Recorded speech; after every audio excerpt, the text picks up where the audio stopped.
Alright everybody, this is going to be fuzzing and exploit development with the Metasploit framework. I am Ellie Kara. Also go by Nullthreat, as we just said. I'm a senior information security analyst with a company down in Bowling Green. This is my standard disclaimer. Do not take anything that I say as fact. I have been wrong before, and I will be wrong again. It might be during this presentation. First things first. You guys are going to need some files if you want to replicate this presentation. This is a very complex topic, and if you've never done this before, I highly recommend you not trying to follow along. Watch the whole thing through to the end. Download these files, all the files that are right here. The password for that is Metasploit. Are all you guys need to replicate this at home. So I'll leave that up for a few minutes, let you guys write that down and or grab the files. Like I said, I would not try to do this as I go along because I do talk kind of fast. And if you get behind it all and you've never done this stuff before, you'll get lost. Because I did, like last week, and I was doing it. So, give you guys a minute there. While it's going on, has anybody ever done exploit development, whether in Metasploit or in any other language, or done fuzzing or anything like that? So 1, 2, a few. Okay. Yeah, Dave. Did you have that colon there? Do what? This colon? Yeah, you did that. And the files, when you get it, there'll be 2 Windows files and 2 files for you to load into Metasploit, and I'll go through where those files need to be placed as we go along. There's placed at 2 Ruby files and 2 executables. Has anybody here ever used a debugger other than the guys that have done this kind of stuff? Okay, good.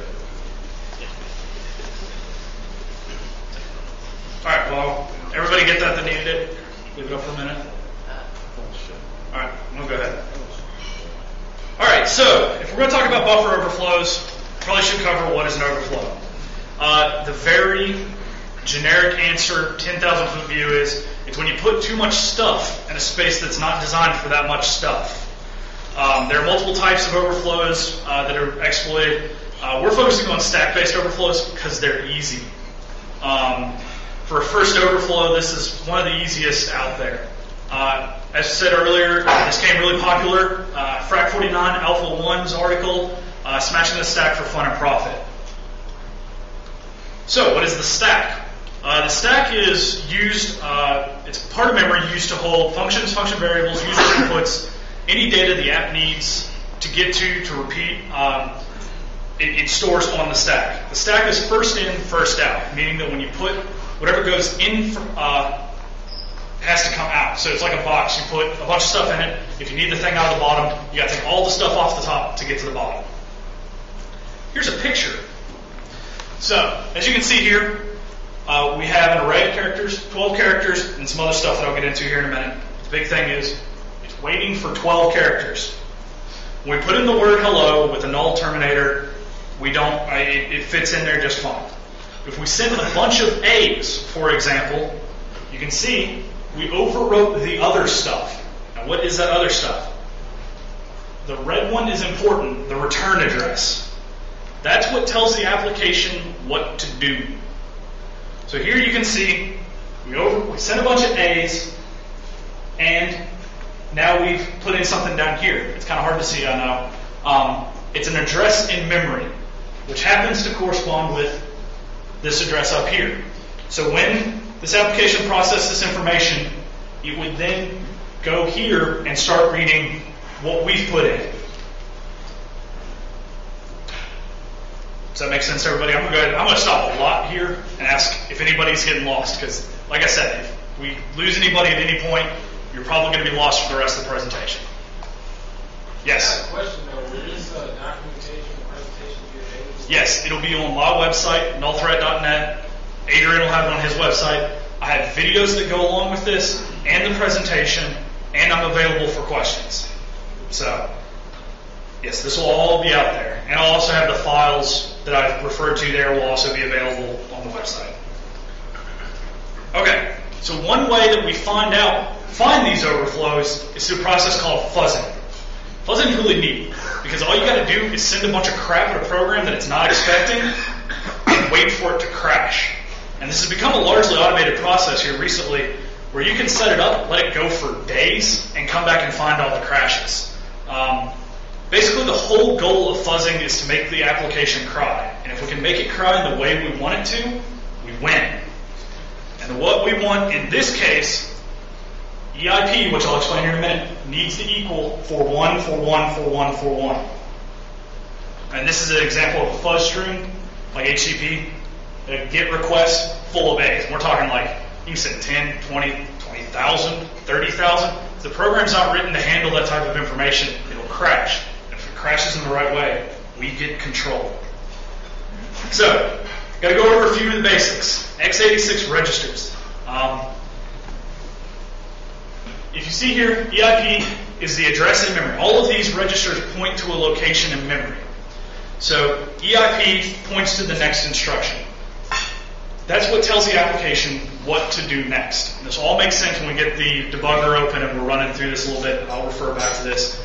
But this is some of the basics. EIP is the next instruction. ESP is the stack pointer. It points to the top of the stack. The rest of it just kind of holds addresses and things for functions in the application. And there's the full list of what each of them means. Not really relevant right at this point. So let's break something. This is a pretty demo intensive. I did have videos because I hate doing live demos, but you can't see them. So I'm going to try to do live demos. So we're going to start with Metasploit. What was that tweet you sent about? Yeah. Yeah. Right? Comma! All right. Give me just a minute here.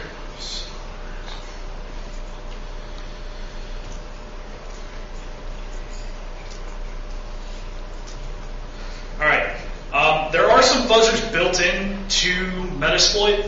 I actually don't use Metasploit for doing a lot of my fuzzing. There are a lot of other applications that do it better, but in a pinch, you can use Metasploit. The ones that I prefer are on Windows. Sully is great because it will actually restart the program for you if it crashes. It's got some really, really neat stuff. That's a whole nother hour-long demo on Sully. There's a lot of stuff on YouTube about it if you look it up. And Spike, which is the one that's built into Backtrack, and it's kind of the old reliable. The one that we're going to look at is actually not going to be included in yours, but it's in those files that I had you guys download, which is the TFTP one. This is where you would place it. You guys see that in the hall? Yeah. Okay, so Pentest, Exploits, Framework 3, Modules, Auxiliary, Fuzzers. If you go into settings, you can zoom in the font. Oh yeah? Go to settings. No. Font. And then enlarge font. Just do it a couple times.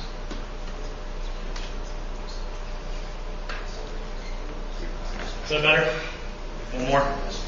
Yeah, it's the colors of the biggest issue. Yeah. How do you turn that off?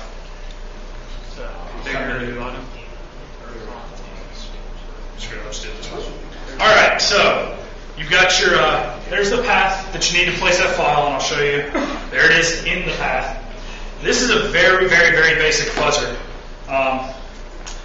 Inside here, it's, I took one of the other fuzzers that was included and just modified it for my purposes because I'm not very good at writing my own code, but I can definitely steal other people's codes and make it fit my needs. Basically, it's, you call the libraries you need, you give it a name, version, description, author. Basically, the important stuff with this is we're going to be fuzzing TFTP. So we set the port to 69. We say that it's UDP, because it is. And then we start the actual fuzzing setup there. Basically, I've set a count. The initial count is it's going to send 100 A's. While it's less than 2,000, send 1,000 A's. Here, this right to here, I pulled that from the RFC. So if you just go out, you can look up TFTP, you can see how the packets have to be structured. So I just pulled that from there. It prints some status information, then it increases the counter by 50 and runs it again. So now, go over to my Windows box. The TFTP server we're fuzzing is TFTPD32, version 2.21, which was released in October of 2002. So it's been updated. This vulnerability no longer exists, but it's a great example. It's a great first application to fuzz. Again, that's in those files that I put up on the screen earlier. So let's run the fuzzer and show you what it does. Use auxiliary fuzzers, TFTP, simple fuzzer. No options. Well, you can kind of see it. Set our host. We set it to my host that I've got over here, 60. Alright, so you see the application and it's running. When I run the fuzzer, start sending data. It should crash here in just a second. Should crash. Should crash. Live demos. Alright. Make sure all this is working properly.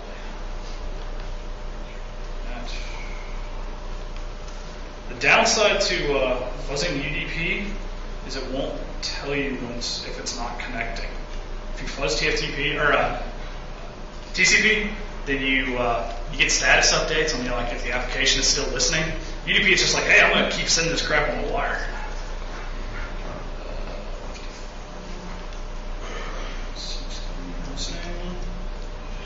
Yeah, we might be going to the videos because demos are hell. Nice. Alright, video time. As I promise, it breaks. Alright, can you guys see that ball? Barely. Awesome. This sucks. 3, 1, 2, 1. Ha ha ha. 1, 6, 8. Run. Yes! It crashed. Alright, so there we go. We got our crash. Tell this to stop. Oh yeah, it crashed. Yeah. Alright, now what we're going to do is, now that we know that it crashes, we want to see how it crashes.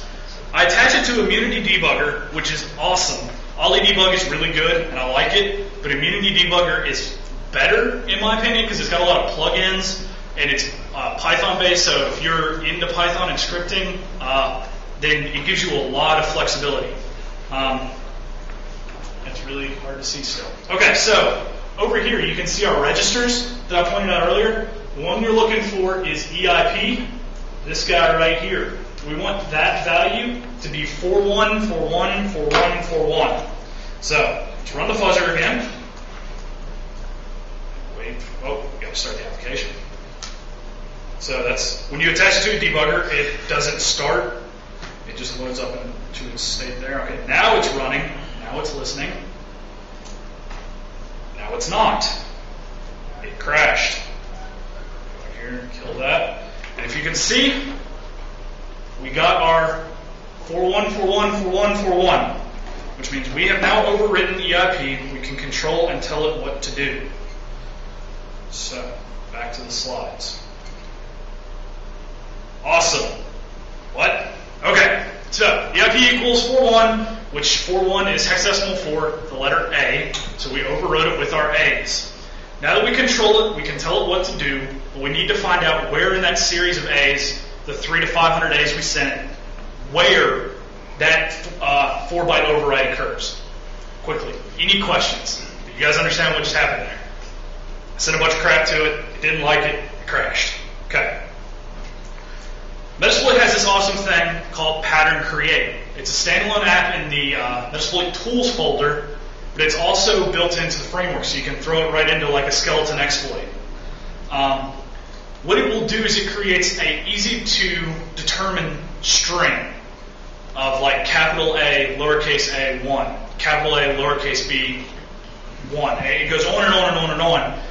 That we can then, when we see it overwrite in the IP, we can plug it back into pattern offset, and it will tell us how many bytes it took to get to the EIP overwrite. This is great because the way that I learned to do it before this was basically if you sent 500 A's and it crashed, you would do 100 A's, 100 B's, 100 C's, and you'd figure out where in that chunk it happened. You would have to slowly break it down until you found exactly where it happened. That takes, a 20-minute process that was, and now makes it about a 30-second process if my demo doesn't fail again. So, demo. I should have made so many demos. Okay, so I didn't send you guys all the files to get a complete exploit written. In that, I'll post them on my website, but I gave you the first one, which I'll show you now.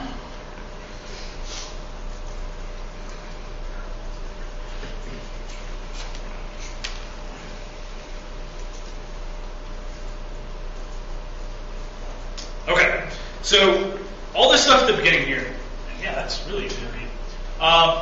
This all defines the exploit.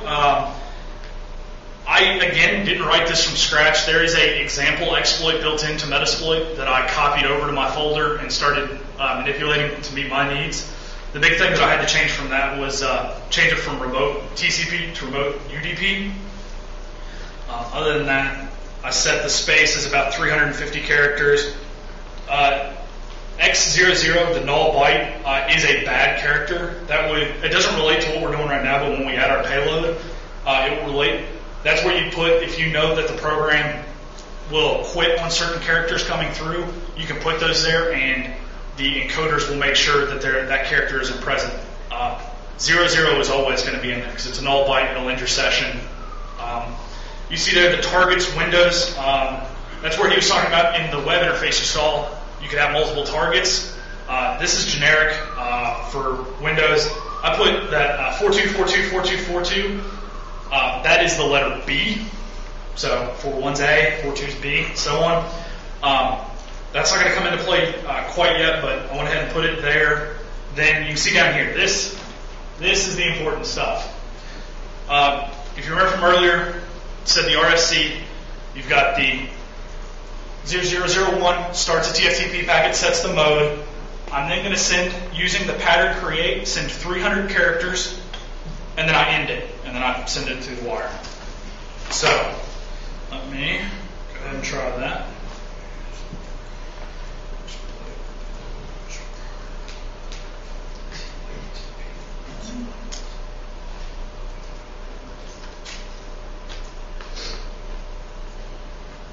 Setting the host, 68, 60. You do have to set a payload. But I use a generic debug trap because it doesn't send anything. And I'll restart our service. You just go to debug, restart, and start the process. And exploit.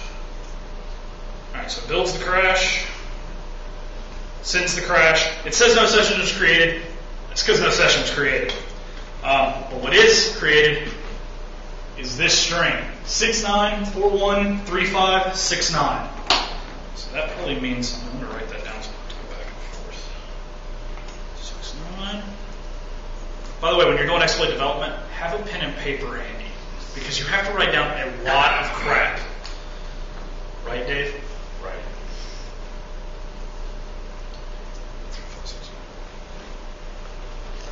All right, so now we go back to this. We'll go to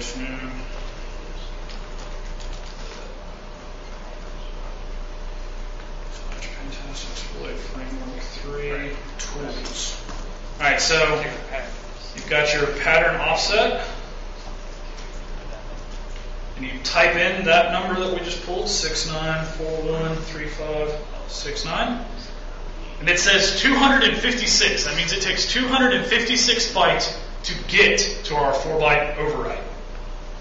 That means we have to send 256 A's or whatever, and then after that we put in our 4 bytes for our override for where we want it to go, and then it will jump to there. So, any questions?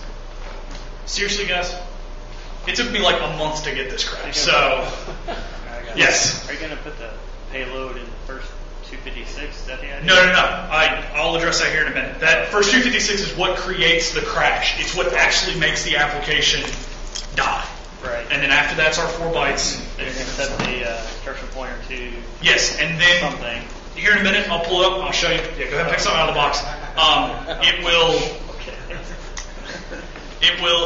We actually have some more space to do with it later on, and it's a little bit easier than that. I'll show you here in just a second. So, I'll show you this one here. This is TFTP 2. Same stuff at the top, same stuff there, but you'll see I commented out the pattern create, and I've got the target.retPackV. This means go up here, get the target's return address, and pack it Little Indian style. That's the way that the processor will look at it. It basically inverses it, puts it backwards. So it's just easier to write it this way. And then you'll see I add, so here it is. This is the crash, A times 256. Here's where I want it to return to. And then 43 is the letter C times 250. So I'm going to throw in 250 C's, see where they end up. See if it's an easier place for me to go, to jump to read the shellcode. And I believe, again, if the demo gods smile upon me. Guys, I don't think you understand. I hate doing live demos, and I made fun of Adrian for doing a live demo, and now my videos that I set up so I wouldn't have to do a live demo don't freaking work.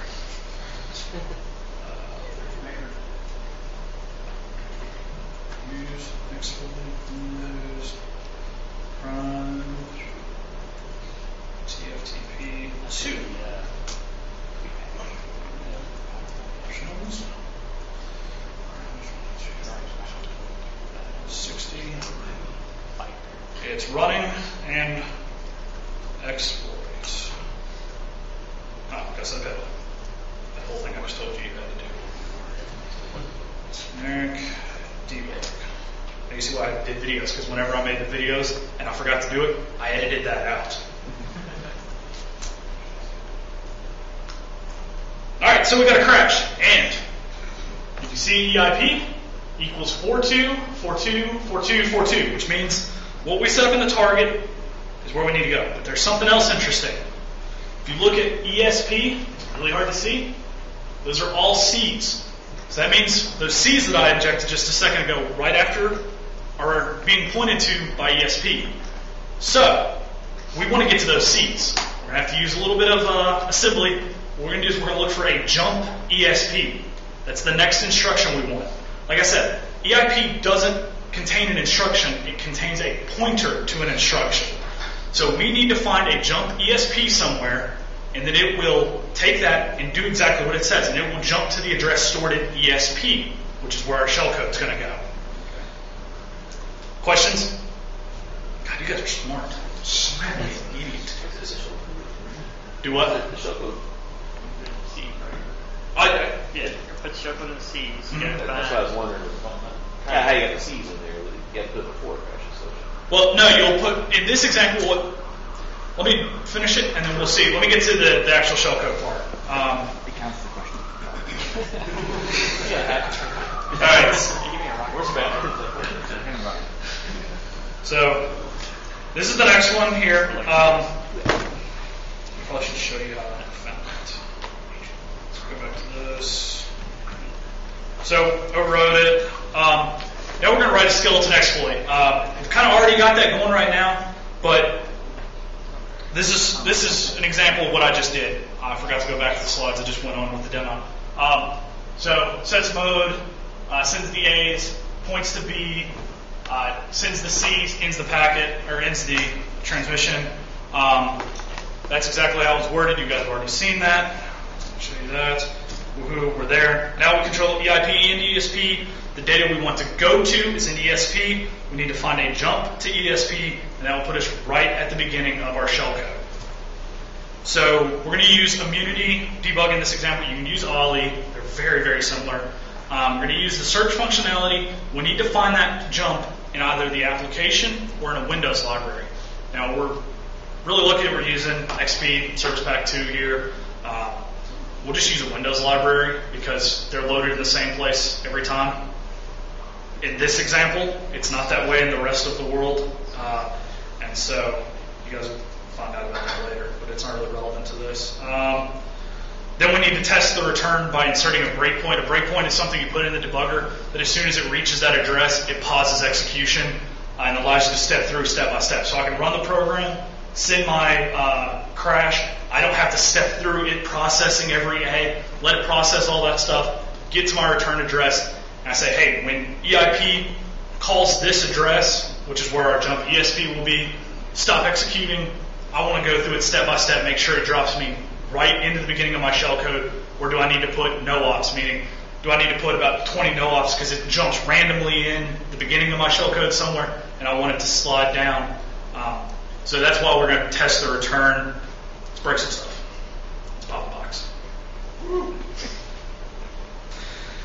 All right, so let's see. This is all right.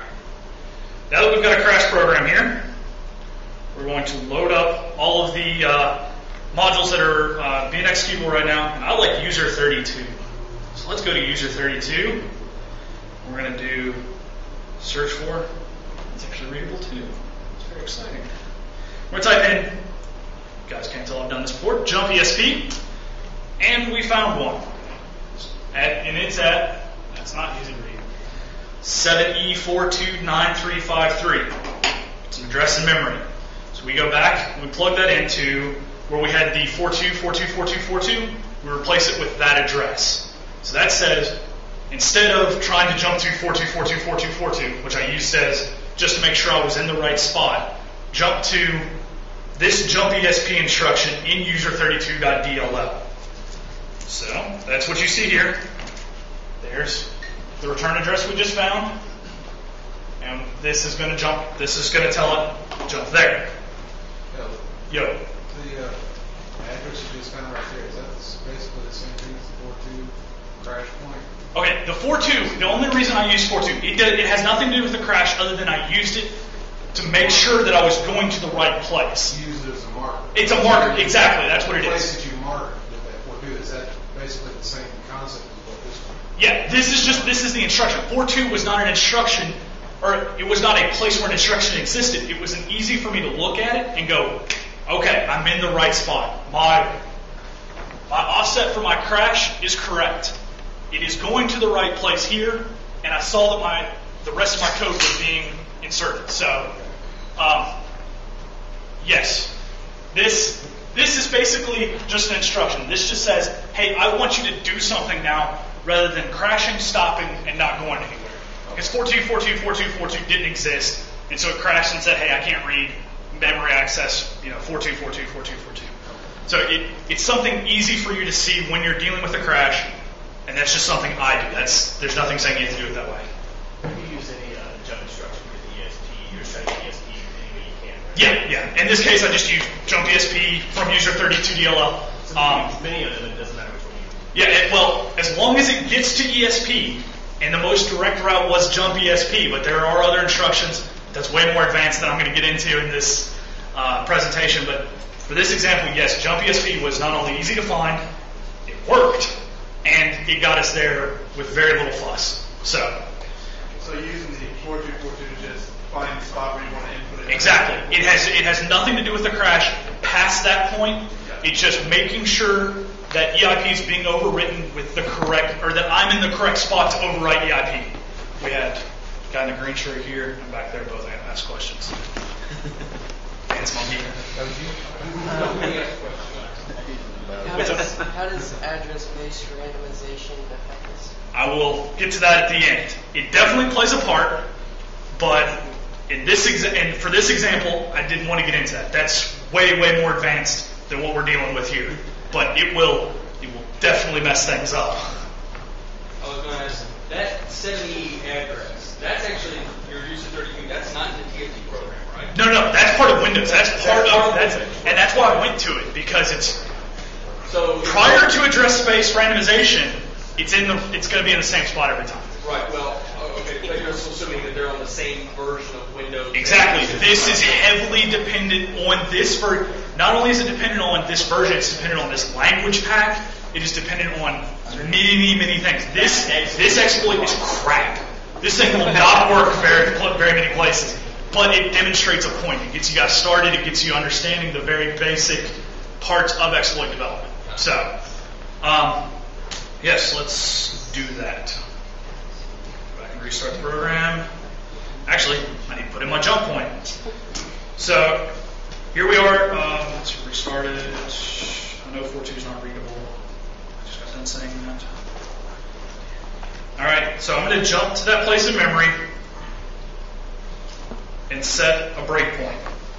If all goes well, when the application crashes, we'll stop at that breakpoint.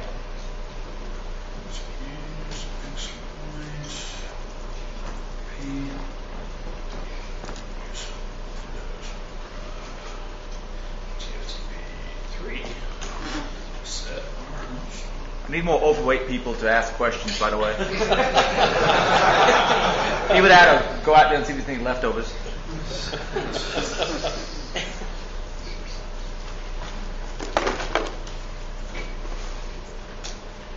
All right, so make sure it's running over here. Our program is running. We have our breakpoint set. It sends the crash. And you can't see it down here very well, but it says breakpoint at user 32 and our memory address, which means the application has stopped at our memory address. Let's step through that, and there we are. We're at the beginning.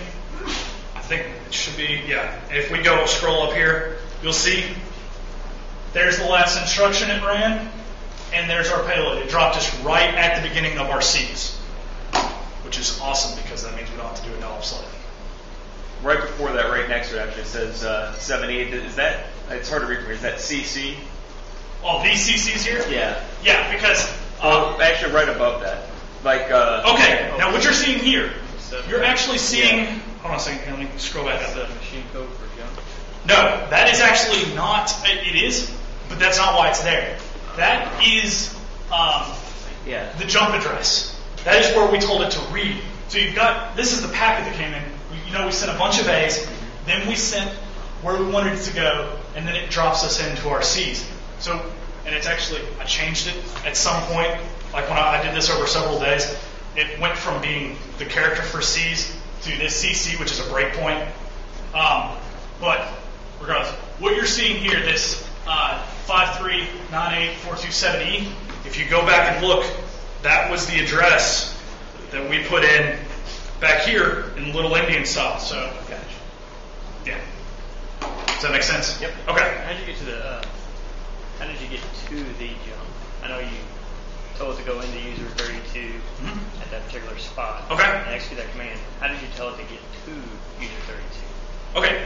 Because user 32 resides in that part of memory, I gave it an address. I didn't so much tell it to go into user 32, find this part. I said, go to this address in memory. And that was where user 32 resided, and that's where that command existed. But you did that by setting the instruction pointer to I set my return address. Return address. The return address, which is what EIP reads, Okay.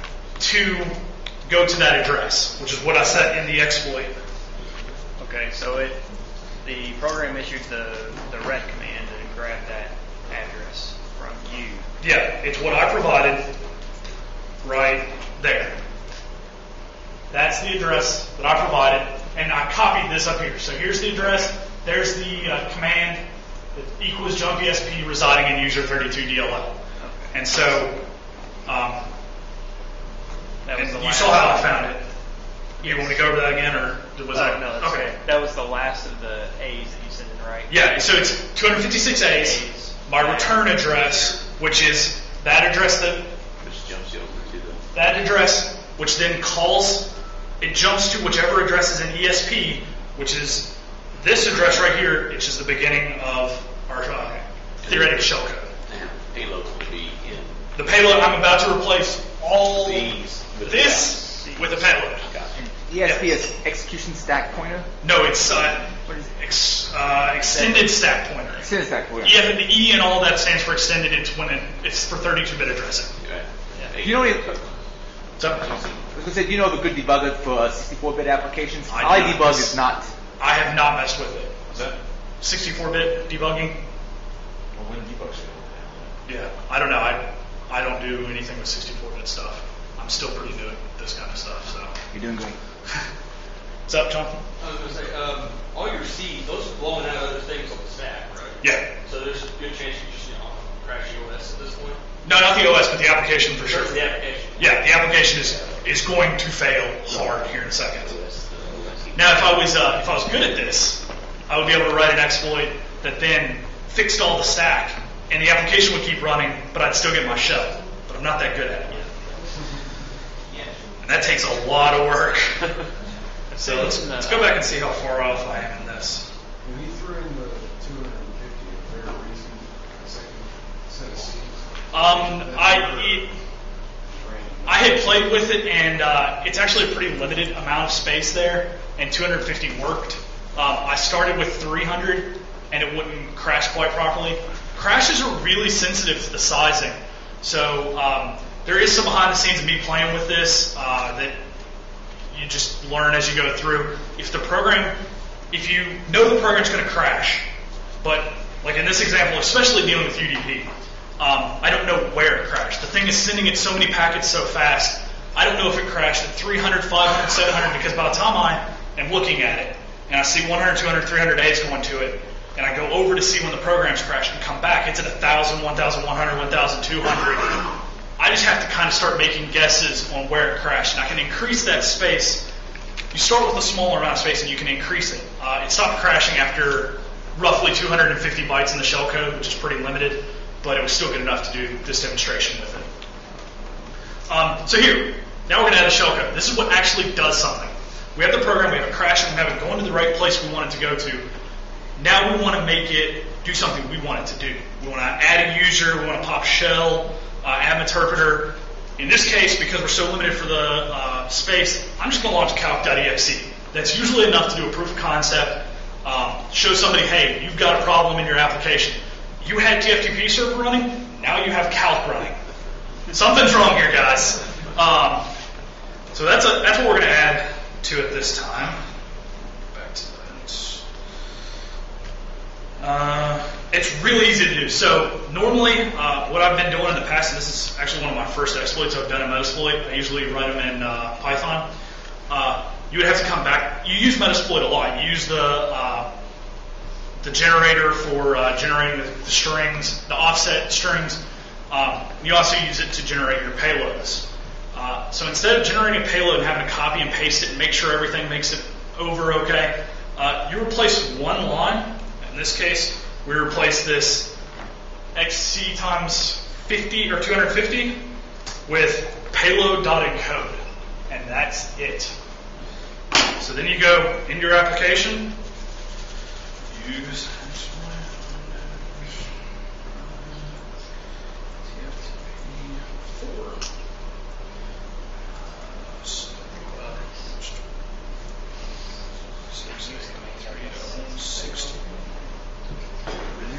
payload, Windows, exec. So you guys all know what I'm doing here. If you have any questions about what I'm typing in, please stop me. Calc.exe. So there it is. I'm going to restart the application in the debugger. Start it. Jump to that address in memory. Reset my breakpoint. All right, the breakpoint's set. I think I've got everything set here. The God's smiling on me. We will hit our breakpoint. So I don't really want to step through the shellcode line by line. I just want to hit play, and I want to see calc. That's how I know my exploit has worked. So there's that, and we can pull it out of the debugger and watch it happen in real time-ish as I have to go back and forth. See, by the time I even go back to it, it's run, the program's crashed, but I have calc. In theory, if it wasn't such a limited space and or through advanced exploitation techniques such as egg hunters, which are really cool, you get a little bit of code that then goes and looks through memory in places where the exploit wouldn't overwrite. Like, let's say we send another command that's not necessarily going to overwrite the buffer, but we'll still place it in memory.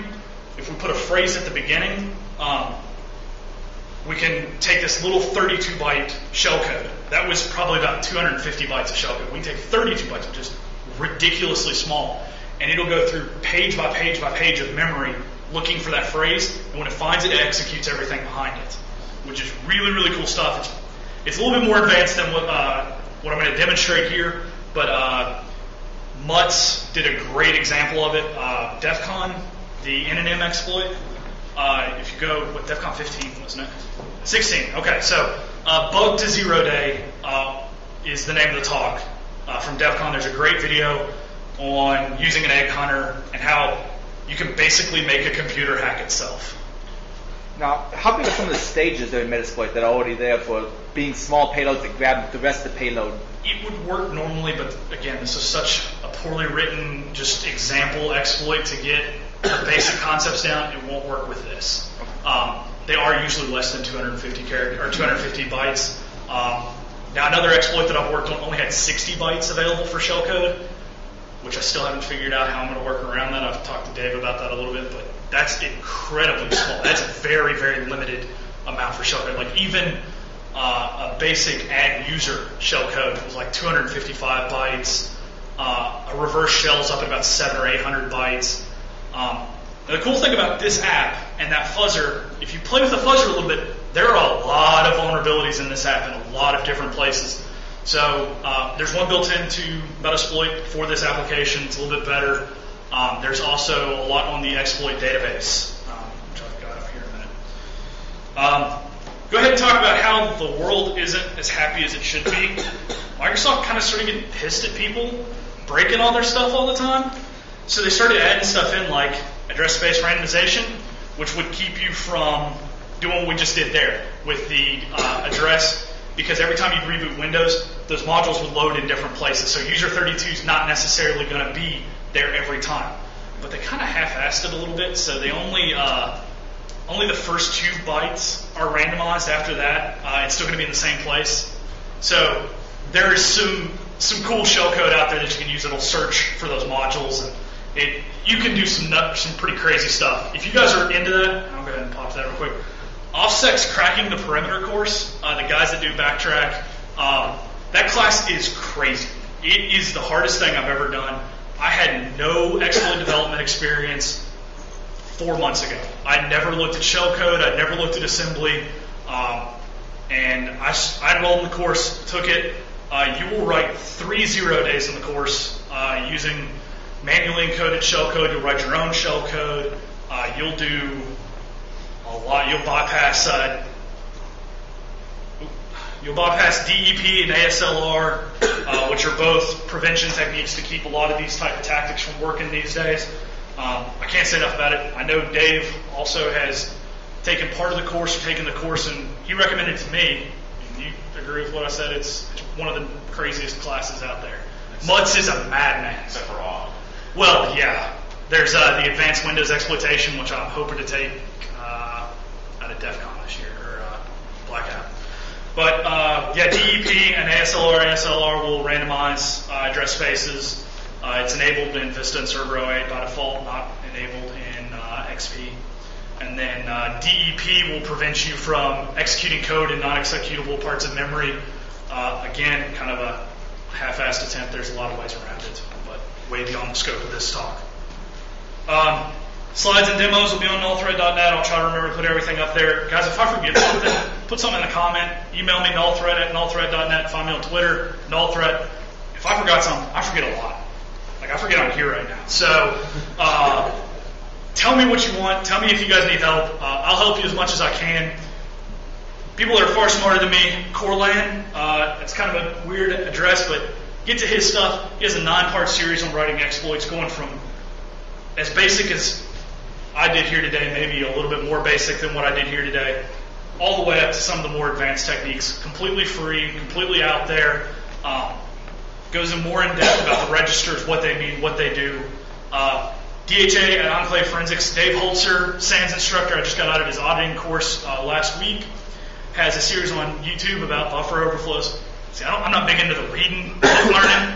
I'd much rather watch the moving pictures. So his YouTube channel, he's got a 5 or 6 part series on doing fuzzing, doing buffer overflows, very similar to what I did here, but taking an exploit that's not written for Metasploit and porting it into Metasploit. I used it quite a bit because, like I said, this is my first attempt at bringing stuff into Metasploit. I will definitely be doing it a lot more. It is incredible. And the exploit database. As you guys keep going with this stuff, something that helped me a lot, going in there, finding older exploits, especially for some of the stuff they've got links to the applications that are broken, and you can take the code, run it, you can try putting in different shell code. What I like to do is go in, erase it, make it just a skeleton exploit, and try to go through the whole thing myself. I know this program's vulnerable. I want to fuzz it. I want to find out why it's vulnerable. I want to figure out all the pieces. So that helps me personally. I don't know if that would do it for you guys. Questions? Yes? With virtual memory addressing and how it takes each stack out, basically it pulls out this bit. When you do overriding, how are you repointing the ESP on a different application sitting in a whole other virtual memory address?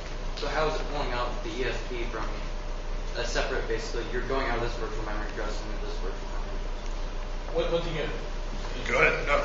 You understand it better than I do. One thing you have to understand with applications is when they create a stack and everything like that, it's a separate portion of allocated memory, and it's always going to be the same memory addresses regardless of whether it's a virtual machine or different types of memory space. So it doesn't make a difference. The addresses will always be the same.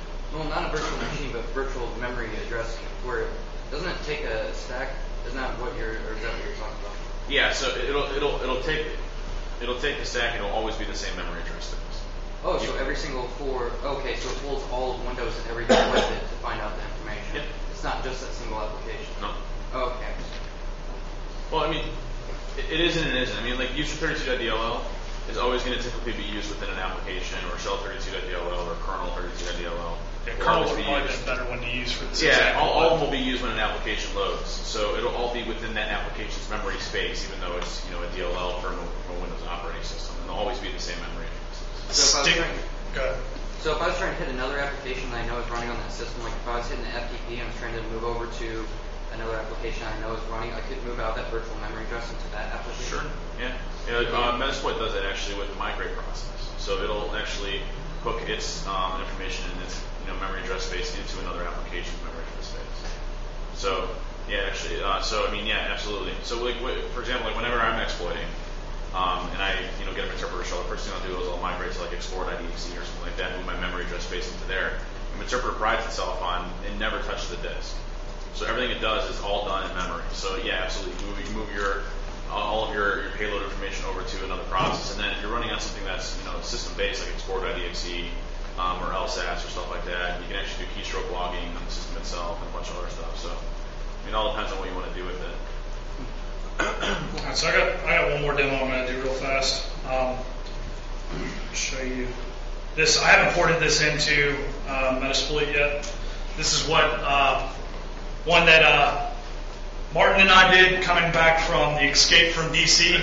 We went to ShmooCon, and I don't know if any of you heard, they got a little bit of snow while we were there. It was like 30-something inches of snow in 48 hours. We all had flights trying to get out of there. Nobody could get out. So my boss John and I decided to drive back. Somehow ended up with Adrian, a very hungover Adrian. And he picked up his hand, you something to drink. Say no. Yeah, say no. Otherwise, you have neon green vomit on the interstates. And Martin rode back with us. Martin had gotten this off of the exploit database, right? It was a proof of concept. It was denial of service at the time. Nobody had gotten shell off of this vulnerability. It was denial of service on Linux Wireshark. Oh, was it? Okay, so we ported it. I wasn't sure because you had it before I got a hold of it. Right, I started messing with it on Windows and overrode it. Yeah, and then I took over a little bit because I just gotten out of that class and had some fun with it. As you can see here, somebody else discovered it, posted it out on the web. As I was talking about earlier, the shellcode. Here's the shellcode that you would have to bring in, and then it basically builds a packet. I'm not going to get into it deep. It's on exploit database for Wireshark 1.2.5. Yeah, 1.2.5. Yeah, which I have running over here. And if you guys didn't know, there's a lot of vulnerabilities throughout time in Wireshark because they have all those interpreters that try to make pretty pictures for you so that you can see. And I like that, but it can be vulnerable, and I know we run it a lot at our office. I'll show you guys the danger of running out-of-date software. Takes it a minute to crash. If it crashes, live demo gods aren't going to screw me again, are they? That would be awesome. Because I just decided to do this. Sweet. Send it again. If it doesn't work the first time, just keep it. There we go, shell. So, we could have put any payload in there. That actually has a lot of room for payload. I think the proof of concept that we put out has calc. You have to do some interesting things to get the other ones to work, but it's a lot of fun because you get to play with the debugger. We had shell working. I've got an interpreter payload working. So if somebody's got an older version of Wireshark out there capturing, I can pull shell in their box on. I think this is universal Windows, isn't it? I think we were pretty much had it tested on every OS, and yeah. So there's that was an interesting one to write. It took a few days. Did you explain the differences between universal and what's not? Okay, universal will run on basically any OS, any version. But why is that? Yes. I think this one is. No, reason. I think this one is universal because it calls libraries out of the application versus out of the OS. So it's not calling user 32.